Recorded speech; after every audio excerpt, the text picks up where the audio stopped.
마태복음 6장 9절 그러므로 너희는 이렇게 기도하라. 하늘에 계신 우리 아버지여, 이름이 거룩히 여김을 받으시오며 10절 나라가 임하시오며 뜻이 하늘에서 이루어진 것 같이 땅에서도 이루어지이다.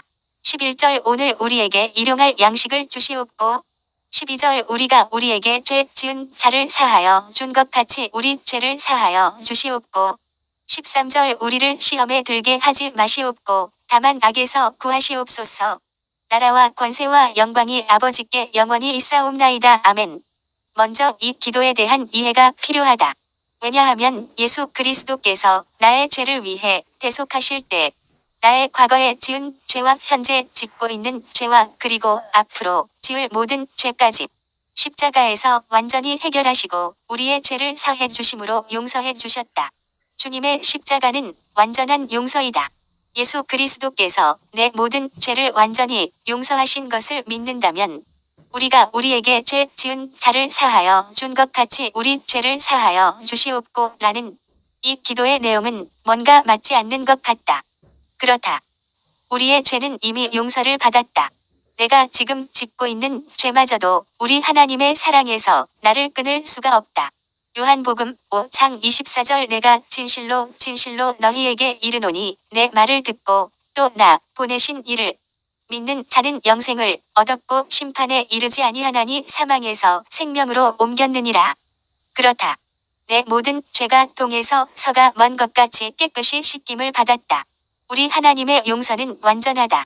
예수 그리스도께서는 우리의 모든 죄를 위해서 십자가 상에서 단번에 죽으셨다. 십자가 상에서 완성된 용서를 이루신 것이다. 그렇기 때문에 여기 우리 죄를 사하여 주시옵고는 잘못된 것이 아닌가라고 생각할 수 있다. 우리가 예수를 믿음으로 죄사함을 받는 은혜, 예수 안에서의 변화는 마치 검정천이 흰 천으로 완전히 바뀌는 것과 같다. 근본적으로 바뀌는 변화이다. 우리는 본질적으로 멸망받을 그 더러운 죄에서 완전히 해결받았고 그 죄가 우리를 지배할 수가 없다. 심판주이신 우리 하나님의 그 무서운 진노는 사라졌다. 그런데 여기 우리 죄를 사하여 주시옵고는 우리가 이렇게 죄 용서함은 받은 것은 우리의 죄악을 깨닫고 회개함으로 하나님께 자신의 죄에 대한 용서를 구함으로부터 시작된다. 뿐만 아니라 구원받은 자로서 하나님의 자녀가 되었지만 자녀된 자로서 살아가는 동안에 우리 아버지 하나님께 잘못했던 실수들, 자식으로서 아버지의 위신을 손상시킨 일들, 아버지의 말씀에 순종하지 못한 죄들을 우리는 고백하고 죄사함을 구하고 용서를 받아야 한다는 말이다. 우리 아버지께 잘못했던 그 죄들에 대해 우리가 계속해서 용서를 구해야 한다는 말이다. 하나님의 용서와 자비와 은총을 구해야 한다. 마태복음의 이 내용은 사실 의역이다. 빚을 죄로 의역한 것이다. 죄는 부채라는 뜻이다. 우리 성경 난회주를 보라. 거기에는 이렇게 되어 있다. 빚진 자를 탕감하여 준 것 같이 우리의 빚도 탕감하여 주시옵고 라고 되어 있다. 원문의 의미는 그렇다. 그러나 원문의 의미가 주님의 뜻을 손상시킬까봐 빚을 죄로 의역한 것이다. 히브리 사람들은 죄를 늘 빚에다가 비유를 많이 한다. 그래서 죄와 빚의 두 가지 의미가 완전히 다른 것이 아니라는 것이다. 죄라는 것은 하나님께 행하여야 할 의무를 제대로 이행하지 못했다는 점에서 그것을 빚이라고 표현한다. 하나님께 불순종한 것이 죄인데 이것은 탕감받아야 할 빚과 같다는 것이다. 우리가 자녀로서 아버지 앞에 우리의 잘못, 곧 우리가 하나님 앞에서 해야 할 의무를 다하지 못한 것들에 대해서 우리가 순종하지 못한 것들에 대해서 용서해 달라고 기도해야 한다고 성경은 가르치고 있다. 그렇다. 우리는 날마다 우리 죄를 사해 달라고 우리를 용서해 달라고 기도해야 한다. 우리는 날마다 주의 용서가 필요하다. 우리에게는 하나님의 인자하심, 하나님의 용서하심이 필요하다. 그렇게 구할 때 주의 인자하심과 긍휼하심이 임한다. 아버지로서 나를 향한 자식을 향한 그 용서하심이 날마다 필요하다. 어느 정도로 필요할까? 일용할 양식을 우리가 구하는 것처럼 날마다 용서를 구해야 한다. 마음은 있지만 하지 못한 일들에 대해 용서를 구해야 한다. 온전히 깨닫지 못해 엉뚱하게 행한 일들에 대해 용서를 구해야 한다. 지혜롭게 대처하지 못한 일들에 대해 용서를 구해야 한다. 일용할 양식 다음으로 우리에게 필요한 것이 죄 용서를 구하는 것이다. 사람은 떡으로만 못 산다. 우리에게 하나님의 용서가 날마다 필요하다. 햇빛과 비가 필요한 것처럼 우리에게 공급하심과 함께 용서가 필요하다. 나의 갈급함이 날마다 채워지듯이 하나님의 용서가 날마다 실현되어야 한다. 아무리 많은 것을 가졌다 할지라도 하나님의 용서함을 받지 못한다면 나는 아무것도 아니다. 병든 자가 건강을 회복하기 위해 먹는 것을 구별하고 시간 내어 운동하고 노력하듯이 우리가 일생을 살면서 일용할 양식을 위해서 기도해야 하고 죄 사함, 죄 용서를 위해서도 기도해야 한다. 자신의 죄의 빚을 스스로 갚을 능력이 없는 연약한 인간이 죄의 문제를 해결할 수 있는 유일한 방법은 하나님의 은혜를 구하여 죄의 빚을 탕감받는 일뿐이다. 우리는 우리 자신의 죄에 대한 용서를 구할 뿐만 아니라 상대방에 대해서도 용서해야 한다. 우리가 우리에게 죄 지은 자를 사하여 준 것 같이 우리 죄를 사하여 주시옵고, 이 말은 마치 인간의 용서가 하나님의 용서의 조건 같은 오해를 가질 수 있으나 그렇지 않다. 1만 달란트 빚진 자의 비유에서도 하나님이 먼저 빚진 자를 용서하신 것으로 되어 있다. 그렇기 때문에 여기서는 시간적으로 어느 것이 먼저이냐를 논하기보다는 하나님의 은혜를 입어 용서받아 진정으로 회개한 자들은 다른 사람의 죄를 용서함으로 자신의 용서받음을 증명할 수 있어야 함을 강조하는 것으로 이해해야 한다. 우리가 우리에게 죄 지은 자에 대해 용서하지 못하면 많은 문제를 야기시킨다. 용서하지 못하는 인생은 우리의 삶을 그처럼 비천하게 초라하게 만든다.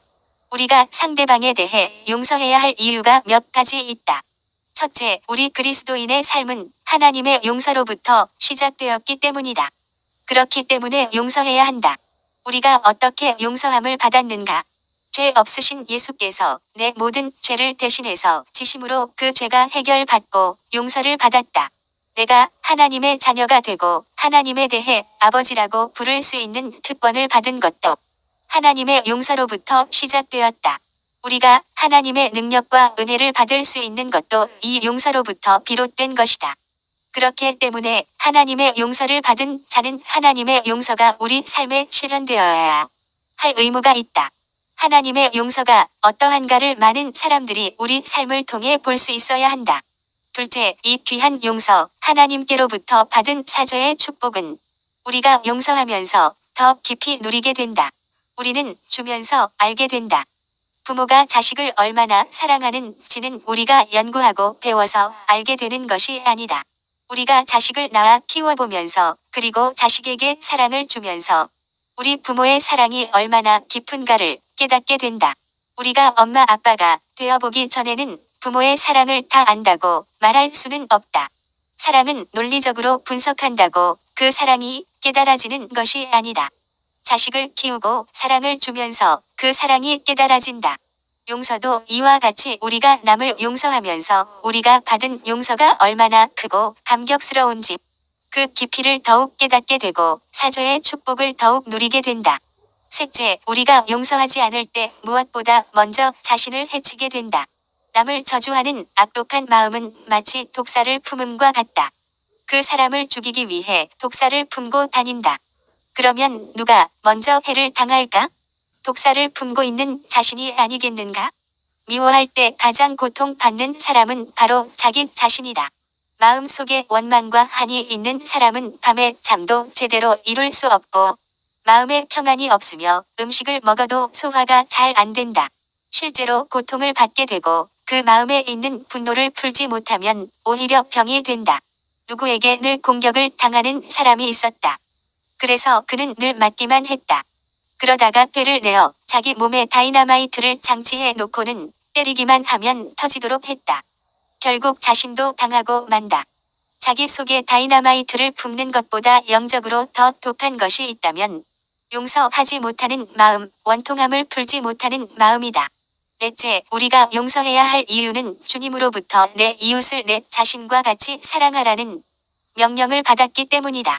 마태복음 22장 35절, 그 중에 한 율법사가 예수를 시험하여 묻되 36절 선생님, 율법 중에서 어느 계명이 크니이까? 37절 예수께서 이르시되 내 마음을 다하고 목숨을 다하고 뜻을 다하여 주 너의 하나님을 사랑하라 하셨으니 38절 이것이 크고 첫째 되는 계명이여 39절 둘째도 그와 같으니 내 이웃을 내 자신 같이 사랑하라 하셨으니 40절 이 두 계명이 온 율법과 선지자의 강령이니라. 보는 바 너희 형제를 사랑하지 아니하면서 보이지 않는 너희 하나님을 사랑할 수 없다고. 성경은 분명히 말한다. 사랑은 용서로만 완성된다. 내 이웃을 내 자신 같이 사랑하라고 명령하신다. 주께로부터 받은 명령이다. 신앙의 사람들은 용서할 줄 아는 사람들이다. 주님은 용서하시는 분이셨다. 죄 없으신 예수께서 뺨을 맞으시고 침 뱉으심을 당하시고 조롱과 온갖 멸시 천대를 받으셨다. 그리고 마침내 예수님은 십자가에 못 박혀 나무에 달리셨다.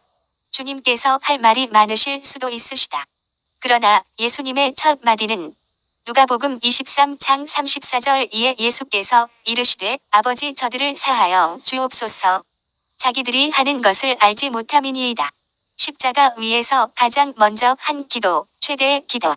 모든 기도에 앞서 부탁했던 기도는 저들을 사하여 주옵소서, 저들을 용서하여 주옵소서이다. 요셉은 그 형들을 용서했다. 그럼에도 야곱이 죽은 후 요셉의 형들은 요셉의 보복을 두려워했다. 그래서 아버지 야곱에게 간청하고 요셉에게 용서하라고 했던 명령을 상기시키며 형들이 용서를 구한다. 창세기 50장 15절 요셉의 형제들이 그들의 아버지가 죽었음을 보고 말하되 요셉이 혹시 우리를 미워하여 우리가 그에게 행한 모든 악을 다 갚지나 아니할까 하고 16절 요셉에게 말을 전하여 이르되 당신의 아버지가 돌아가시기 전에 명령하여 이르시기를 17절 너희는 이같이 요셉에게 이르라 내 형들이 내게 악을 행하였을지라도 이제 바라건대 그들의 허물과 죄를 용서하라 하셨나니 당신 아버지의 하나님의 종들인 우리 죄를 이제 용서하소서 하매 요셉이 그들이 그에게 하는 말을 들을 때에 울었더라. 그러나 요셉의 용서는 깊은 의미가 있었다. 요셉은 형들로 인해 시작된 고난이 하나님의 또 다른 계획이었음을 깨달았다. 18절 그의 형들이 또 친히 와서 요셉의 앞에 엎드려 이르되 우리는 당신의 종들이니이다. 19절 요셉이 그들에게 이르되 두려워하지 마소서 내가 하나님을 대신하리이다. 20절 당신들은 나를 해하려 하였으나 하나님은 그것을 선으로 바꾸사 오늘과 같이 많은 백성의 생명을 구원하게 하시려 하셨나니 21절 당신들은 두려워하지 마소서 내가 당신들과 당신들의 자녀를 기르리이다 하고 그들을 간곡한 말로 위로하였더라. 요셉은 이 모든 일의 배후에 계신 하나님을 보고 있었다. 때로는 우리에게도 미움이 엄습해 올 때가 있다. 미움이 마음 전체를 겹겹이 둘러쌀 때가 있다. 그럴 때 우리는 요셉처럼 하나님께서 이 미움을 통해서라도 나의 생애를 통해서 하시고 싶어 하는 일이 무엇인가를 볼 수 있는 믿음의 눈이 필요하다. 사실 다른 사람이 우리를 찌르고 고통을 줄 때가 있다. 그러나 그것들이 만약 없다면 그 찌르는 가시가 없다면 내가 겸손한 모습으로 온유한 모습으로 바뀔 수 있을까? 모난 나의 자아가 꺾이고 가격 다듬어질 수 있겠는가? 미움 속에서 미움의 파도에 휩쓸리지 말고 우리 하나님을 바라볼 수 있어야 한다. 요셉은 자기의 생애를 인도하시는 하나님, 그 미움 속에서 자기에게 역사하시는 하나님의 놀라우신 손길을 그 미움보다 더 크게 역사하시는 하나님의 손길을 바라보았다. 억울한 일을 당해서 마음이 속상해서 분통이 터질 때에도 사람들이 이해해 주지 않는다 할지라도 하나님을 바라보자. 우리가 천국에 입성할 때 하나님께서 가장 첫 번째 해 주시는 일이 저희 두 눈에서 눈물을 씻기시고 이다. 스데반이 사도행전 7장 60절에서 자기가 돌에 맞아 죽어가면서 군중들에게 그처럼 모욕을 당하고 있으면서도 주여 이 죄를 그들에게 돌리지 마옵소서 하며 용서를 구하는 기도를 할 수 있었던 것은 그가 예수님을 바라보았기 때문이다. 그런데 용서하는 것이 맞는데 어떻게 하면 용서할 수 있는가이다. 첫째는 먼저 이해해야 한다. 용서의 첫 단계는 이해이다. 왜 저 사람이 저렇게 생각할 수밖에 없는가를, 왜 저 사람은 저렇게 행동할 수밖에 없는가를 이해해야 한다. 이것은 바로 그 사람의 입장이 되어 본다는 것이다. 이해라는 것이 영어로 understand로 그 아래에서 본다는 말이다. 그 사람의 입장에서 본다는 말이다. 우리는 남의 입장이 안 되어 보았기 때문에 비난하기가 쉽다. 내가 그 사람이 아니라는 것 때문에 정죄하는 경우가 참 많다. 그래서 이해할 수 있어야 한다. 이해하려고 노력해야 한다. 용서를 위해서 노력해야 한다. 둘째로 미움이 계속 생기면 내가 이기적이 아닌가 하고 자신을 살펴보아야 한다. 다른 사람을 이해하는 것도 중요하지만 자신을 돌아보는 훈련이 필요하다. 우리는 쉽게 객관성을 잃는다. 논리보다 감정에 치우치기 쉽다. 내 편에 반대가 되면 그 사람의 장점도 악하게 보인다. 한번 미워하면 그 사람 전체가 미워진다. 그에게 좋은 점도 있지만 모든 것이 밉게 느껴진다. 그렇게 잘못 보고 있는 나를 볼 수 있어야 한다. 이기적인 자리에서 벗어나기 위해 자기 자신을 바라보는 그런 객관적인 눈이 필요하다. 이런 객관적인 시각을 갖기 위해 성경을 깊이 묵상해야 한다. 성경은 내 자신을 보는 거울이다. 셋째로 미움이 계속해서 생길 때는 내 속에 있는 악한 것 미워할 수밖에 없는 이 연약한 인간성을 주님 앞에 내어놓고 기도할 수 있어야 한다. 용서해야 될 줄을 알면서도 용서되지 않는 미움. 이 미움을 하나님께서 극복하게 해달라고 기도해야 한다. 살아계신 하나님의 은혜가 있을 때만 우리는 용서하게 된다. 미워하는 사람이 있을지라도 내 마음의 은혜가 충만해지면 미워했던 감정들이 다스려지게 된다. 그러나 내 속에 은혜가 떨어지면 조그만 문제도 걸리면 미워하고 못 견뎌 한다. 그래서 이 마음을 주님께 내어놓고 다스려 주시고 해결해 달라고 간구해야 한다. 넷째로 믿음으로 사랑을 시작하자. 성경은 우리에게 감정으로 살지 말고 믿음으로 살라고 하신다. 우리는 믿음으로 죄 용서를 받았다. 믿음으로 의롭다 하심을 입었다. 우리는 믿음으로 하나님의 자녀가 되었다. 그리고 우리는 믿음으로 신앙이 계속 성장할 것이다. 그래서 믿음으로 믿음에 이르게 되는 것이다. 믿음으로 믿음에 이른다는 말은 믿음은 우리 신앙의 시작이고 마침이다. 형제를 사랑하되 믿음으로 해야 한다. 감정에 맡기면 나는 밤낮 미워해야 한다. 나에게 악한 감정이 일어남에도 불구하고 보복하고 싶은 마음이 일어남에도 불구하고 주여 나는 사랑할 수 없사오나 예수님께서 나를 사랑하심에 의지해서 내가 그를 사랑하겠습니다. 내가 그를 용서할 수 없사오나 예수님께서 십자가에서 나를 용서하심을 내가 믿음으로 이 사람을 용서하겠습니다. 용서할 마음을 갖게 하옵소서. 그를 긍휼히 여기는 마음을 주옵소서. 그를 사랑할 마음을 주옵소서. 라고 기도해야 한다. 그리고 용서를 선포해야 한다. 하나님, 저는 그 사람을 용서하겠습니다.